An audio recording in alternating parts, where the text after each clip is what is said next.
बिस्मिल्लाहिर्रहमानिर्रहीम। Dear students, FSc biology part 1 chapter number 3 enzyme चल रहा था हमारे पास और इसके डिफरेंट टॉपिक्स हम स्टडी कर रहे थे। आज हमारा टॉपिक है कैरेक्टरिस्टिक ऑफ एंजाइम, कि एंजाइम की क्या खसूसियात हैं, किस तरह इनकी कैरेक्टरिस्टिक होती हैं, जो आगे केमिकल रिएक्शन के अंदर जब भी ये टेक पार्ट करते हैं तो ये किस तरह की खसूसियात का जो है वो मुज़ाहरा करते हैं। तो आइए हम टॉपिक की तरफ चलते हैं और इसकी कैरेक्टरिस्टिक को हम स्टडी करते हैं। सबसे पहले हम बात करते हैं कि एंजाइम आर ग्लोबुलर प्रोटीन, कि एंजाइम जो है वो ग्लोबुलर प्रोटीन है। कल जब हमने इसका लेक्चर डिस्कस किया था और हमने इसकी डेफिनेशन को देखा था, उसमें भी हमने जो है ना वो देखा था कि एंजाइम जो है वो प्रोटीन है नेचर के लिहाज से, अमीनो एसिड्स पे मुश्तमिल होते हैं और वो अमीनो एसिड जो है वो मिलकर इसकी एक ग्लोबुलर स्ट्रक्चर जो है वो बना रहे होते हैं, तश्कील कर रहे होते हैं। तो जितनी भी एंजाइम होते हैं हम कह सकते हैं कि दे आर ग्लोबुलर प्रोटीन। उसके बाद हम कहते हैं कि they increase the rate of reaction. इनका जो रोल होता है किसी भी बायोकेमिकल रिएक्शन के अंदर, रेट ऑफ रिएक्शन को इन्होंने इंक्रीज़ करना होता है और ख़ुद उसके अंदर जो है ना टेक पार्ट इतनी नहीं करना होता। जब प्रोडक्ट बन जाता है तो उससे ये ख़ुद अलहदा हो जाते हैं, यानी उसकी नेचर को ये चेंज नहीं करते, जस्ट ये रिएक्शन को स्पीड करते हैं, उसके रेट को जो है ना बढ़ाते हैं, उसकी स्पीड को जो है ना इन्होंने बढ़ाना होता है और ख़ुद जो है ना उस प्रोडक्ट के अंदर जो है ना वो अलहदा हो जाते हैं और सबस्ट्रेट जो भी इसके साथ ऐड होगा उसकी नेचर को ये चेंज नहीं करेंगे। तो ये इनकी एक सबसे बड़ी खासियत होती है। देन हम कहते हैं कि दे does not affect the nature and properties of the end product. अगली बात वही आ गई है, जब भी रिएक्शन कंप्लीट हो जाएगा, मुकम्मल हो जाएगा, उस रिएक्शन को इन्होंने स्पीड किया होगा तो उससे ये ख़ुद ब खुद अलहदा हो जाएंगे, जो प्रोडक्ट होगा उसकी नेचर को तब्दील किए बगैर,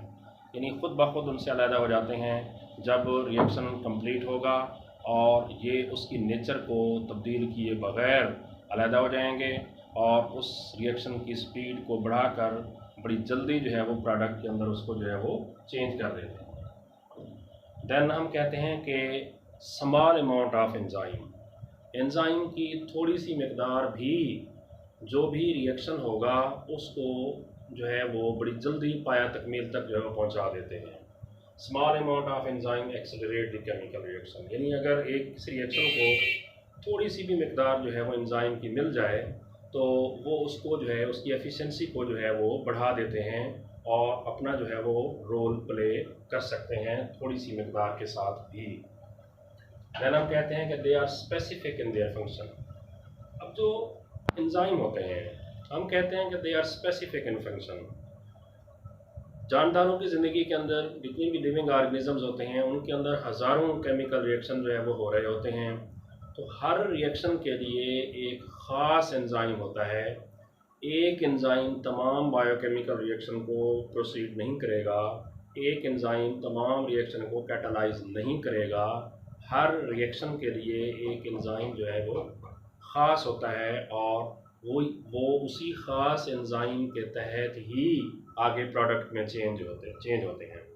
यानी हर रिएक्शन हर एंजाइम से कैटालाइज नहीं होगा, स्पीड अप नहीं होगा और हर एंजाइम हर रिएक्शन को भी कैटालाइज नहीं करेगा। हर रिएक्शन के लिए जो है वो एक ख़ास एंजाइम होगा जो आगे उसको कैटालाइज करेगा और उसको प्रोसीड करेगा। देन हम कहते हैं कि they are sensitive to change in temperature, pH and substrate concentration. Enzyme बड़े हसास होते हैं।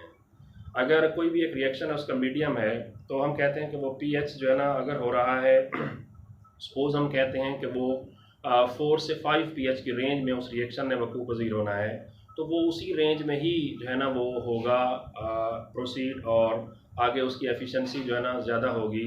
अगर हम थोड़ी सी भी पीएच में तब्दीली उसमें कर दें तो देन एंजाइम जो है वो अपना प्रॉपर फंक्शन नहीं कर सकेंगे, वो अपना सही काम जो है वो नहीं कर सकेंगे। इसी तरीके से हर एंजाइम जो है वो एक ख़ास टेम्परेचर पर काम करता है, एक ऑप्टिमम टेम्परेचर पे जो है वो काम करता है। तो जब भी टेम्परेचर में एक स्लाइट सी चेंज अगर आ जाएगी तो फिर एंजाइम डी नेचर हो जाएंगे और वो अपना जो उनका स्पेसिफिक फंक्शन होगा वो परफॉर्म नहीं कर सकेंगे। ऐसे ही सबस्ट्रेट की कंसंट्रेशन यानी सबस्ट्रेट की मिकदार हम एंजाइम में कितनी डाल रहे हैं, तो वो अगर हम ज़्यादा कर दें कम कर दें तो आप उस लिहाज से भी एंजाइम सेंसिटिव होंगे। तो अगर आप सबस्ट्रेट की कंसंट्रेशन ज़्यादा कर दें दैन उसकी एफिशिएंसी पे फ़र्क पड़ जाएगा।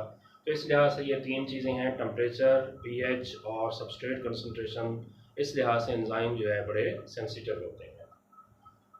फिर उसके बाद हम कहते हैं कि enzyme lowers the activation energy, कि एंजाइम्स जो है वो एक्टिवेशन एनर्जी को लोअर करते हैं।